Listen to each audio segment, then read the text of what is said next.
loosen up. Y'all make some noise for TV jokes, y'all. Y'all lock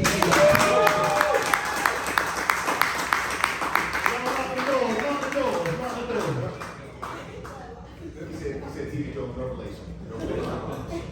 Well, y'all give it up for D-Wix, man. One time for give it up for D-Wix. I literally just met this man on Thursday, you know what I mean? He didn't have to do this. He's giving me an opportunity to come out and, do some jokes for y'all. So, really give it up for D-Wix, okay? But also, that means he's never seen me do this, you know what I mean? So, if I ain't funny, like, just for the night, you know what I mean? Just this one time, y'all can blame D-Wix, okay? Because he didn't do his research, you know what I mean? That's all on him. Just this one time. Next time it's on me, you know what I mean? Fool me once. What they say, OG? Shame on me, D-Wix. Shame on me. But, you know what I mean?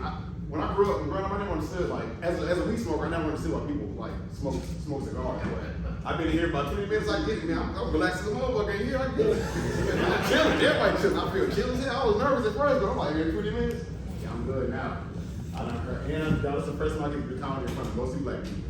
I can cry tears of blackness. You know what I mean? Oh my gosh, y'all don't understand. I heard watching these niggas and I almost cried. Because I was at an open mic night one time and a dude was like, let's be respectful tonight, and not use the N-word. And I was confused because OG, he was a nigga himself. You know what I mean? I'm like, what are you doing that for? You know what I mean? Because, what's your name, my man? Richard? I'm not gonna say Richard, I promise. But you come with us in, right? Exactly. He cool, you know what I mean? What we doing that for? Who you protecting? You know what I mean? That's how I look at it. And the way I look at it, I know there's only black people who don't like the word nigga, but you know what I mean? The way I look at it is like, we remixed it. That's one of the greatest remixes the world's ever seen. You know what I mean? It's like, it's the same way we did with white people chicken. You know what I mean? Like, taking the ER was like us washing the chicken finally. You know what I mean? They weren't washing that shit. That's why there's ER on it. We washed the hate out of there. You know what I mean? And then we put the A on there. We was like, we put some seasoning. We was like, nigga, ooh, that's a banger. That's a banger. They was close, but they wasn't close enough. You know what I mean? They was close, but they didn't get there. You know what I mean? That's how I look at it. You know what I mean? That helps you. You know what I mean? But I work in consulting, man, and like that means I work with a lot of white people. And one thing I'm getting used to is hearing white people use phrases that like sound crazy. They sound racist at first, but when you look at it, it's like, oh no, she's not using that right. You know what I mean? Like I was in a meeting one time, and this white lady was like, the program he runs is overwhelmingly black, and I was like, overwhelmingly, OG? Overwhelmingly. That's a very specific word you could use. You know what I mean? And at first I felt offended, but I was like, oh no, she don't know what overwhelmingly black is. You know what I mean? She's using a phrase she don't know. I know what overwhelmingly black is. We all do too. Overwhelmingly black, I'll give you an example. Overwhelmingly black is having a nickname that one, don't make sense. Two, is not connected to your real name. And then three, none of your family can like explain how you got the nickname. Okay? All right, now, hear me out. I'll give y'all an example. True story. On my life, I got a cousin. His name is Coochie. Capital C, Coochie. Y'all like I know it sounds crazy, right? Exactly. Imagine me in my aunt house the first time I heard. I didn't meet Coochie the first time. You know, I heard about Coochie in theory. I'm in my aunt house and all I hear is, "Where Coochie at?" And I'm like, this is a family function. That's a crazy question. They asked me where Coochie at. And then I heard like, but nobody reacted. And then, like, cause one, I thought my stud cousin said it, and I was like, hey man, come on, we ain't doing that here. And then I realized nobody responded. Then I heard, oh, Coochie with his sister. Then I said, wait, Coochie's a person? Coochie's a human being. Okay. So I met Coochie, and then I found out Coochie's real name, y'all. Y'all ready? Yeah. You ready? His name is Devassier. Devassier, I know y'all thinking, not Cavassier, no, not C. It's with a D. Coochie with a C. Devassier is with a D. Explain that to me, but God bless him. You know what I mean? But then I realized I'm just gonna keep calling him Coochie. I'm not about to try to call that man Devassier. It's too many syllables. Imagine being his kindergarten teacher trying to teach him how to spell Devassier. He gotta stay after class. That's gonna take the rest of the day. Sit down, my boy. Get ready. Yeah, y'all go ahead and go to lunch. Devassier gonna stay with us. Go ahead. Eat. What you think come next? I don't know either, buddy. But what's even crazier, that's not even where it stops. I got a cousin, true story, in his 50s. His nickname is, guess what? Wee Wee.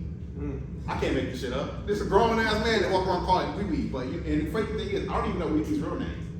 But to be fair, Lee is kind of a dickhead, so I get it. Like, you know what I mean? He's just a little bit of a dickhead. Like, you know, one thing I will tell you is I don't go nowhere with both of them. I'll tell you that much, because calling their names out in public, that's how you get on the registry, buddy. That's how you get on the registry. I'm not about to be nowhere yelling, Gucci, wee wee. How I'm explaining that? No, those are my cousins. Nah, it don't work like that, buddy. It does not work like that. I'm sorry, that was again. I love black people so much. I'm keeping out with y'all, and I'm gonna share. I want to get to share a joke once black people for the first time. Okay, I don't know how y'all feel about this. I'm gonna get real with you. I don't think all white people should get Juneteenth off. I don't think so. I don't think so. That's in my opinion. You know what I mean? Just think about it. You know what I mean? I think there should be a black person in every office that is referred to as a Juneteenth request coordinator. You know what I mean? We all vote them in. We all vote that person in and say, this is the person all the Juneteenth requests all got to go through. And that person is going to treat white people the way they treated us at the voting booth in the 50s. We're going to ask them a whole bunch of questions that we know they don't know the answer to. You know what I mean? For instance, how many of the droughts did Lil Wayne drop? It's got to be at least one, right? It's got to be at least one. You know what I mean? Then we're going to ask them, how many baby mamas does NBA Youngboy have? Bonus points if he ain't one famous one. Exactly. They don't know. We don't even know that. You know what I mean? That's my point. We're going to hit him with the same shit. My boy, you know what I mean? And to take it even further, I think we should get special perks on Juneteenth. You know what I mean? I don't think we should be able to, I don't think they should be able to arrest us on Juneteenth. If we do something violent, okay, you know, that's on you. You know what I mean? You might get arrested on some violent shit. Well, anything other than that, you know what I mean? Let us free. You know what I mean? For instance, niggas smoking weed in the park. Karen called, you know what the police should say? Leave alone, Karen. Stay day. Call us tomorrow. Can't do nothing today. It's against the law, Karen. It's their day. You know what I mean? And if you gotta go to work, I think you should get special perks at work. You should be able to say nigga freely at work. You should be able to cuss people out if you want to, for real. You know what I mean? But you just can't do nothing violent. Don't put your hands on nobody at work. You know what I mean? And if you at a job where you can drink. But just Uber there and back, so they can't rob you. You know what I mean? So they can't set you up. That's all I'm saying. I just think we should get special perks. Y'all agree? Yeah. Okay. Y'all know I think definitely would agree. Harriett Tubman. OG Harriett, man. People sleep on Harriett Tubman. She really the GOAT. Y'all know Harriett Tubman had hypothermia? Exactly. Niggas don't know what hypothermia is. Anybody know what hypothermia is? No. That means when you sleepy all the damn time. Think about that, y'all. That means that means God chose the sleepiest nigga down here to lead everybody to freedom. Now that might not sound crazy to y'all, but that's because we living in the future. And to her, you know what I mean? Think about knowing her at that time. And it was like, hey man, you know, Harriett leading the pilgrimage to freedom through the Underground Railroad. Harriett Tubman, the sleepy woman. Nah, dog. Yeah, y'all let me know how that worked out. If she come back, I might go to the second round. I'm not going that first round, I'll tell you that much. Respect her to death, but look, man, I love Harriett. I'll tell you, on that first round, if I knew her as a sleepy person, I'm not trusting her. Y'all get to a fork in the road, she get quiet too long, I'm gonna push her. Hey, what's up, Harriett? You gotta, stakes too high, buddy. Stakes are way too high. Well, the second time it's gonna be sleepier. Exactly. You know what I'm saying? Couldn't be me, buddy. But that makes what she did that much more impressive. You know what I mean? That's like LeBron coming out and saying, "Hey, y'all, I'm gonna keep it hot with y'all. I never had hamstrings."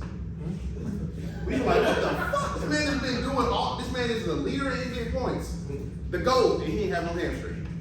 Now that sounds crazy to us, but imagine if LeBron didn't have no hamstrings and you knew that in hospital, and it was like, man, you know, LeBron. They said LeBron gonna be the GOAT. The nigga with no hamstrings, I'm not lying. You know what I mean? Yeah. But I like doing comedy at places like this, at small like bars, you know what I mean? Breweries, cigar bars, because the pressure's off, you know what I mean? The stakes are low. I feel like a chef at a strip club, you know what I mean? Y'all not here for me, you know what I mean? You're really not here for me, but you know what I mean? You don't like these lemon pepper wings if they taste good, right? You know what I mean? That's how I look at it. Let's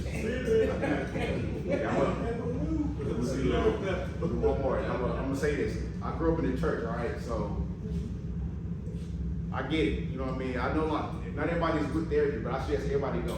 Okay? I really suggest therapy for everybody. And I grew up in the church, like I said. So like everybody's always like, you know, you don't need therapy, you need Jesus. You don't need therapy, you need Jesus. I'm gonna keep it hot with you. Let's take a look at Jesus' life. Take one small look. Take a quick glimpse. He was born to a single mom, and they said his dad was God. Huh? What? As a child, would you understand that? I know I wouldn't. Okay? He grew up, blew up, became famous, you know what I mean? Got betrayed by one of his best friends. Hung up on the cross, killed, and brought back to life in 3 days. You telling me that nigga didn't need therapy? Okay. Like I said, my name is Bishop Steve Jokes. That was good night. God bless. Appreciate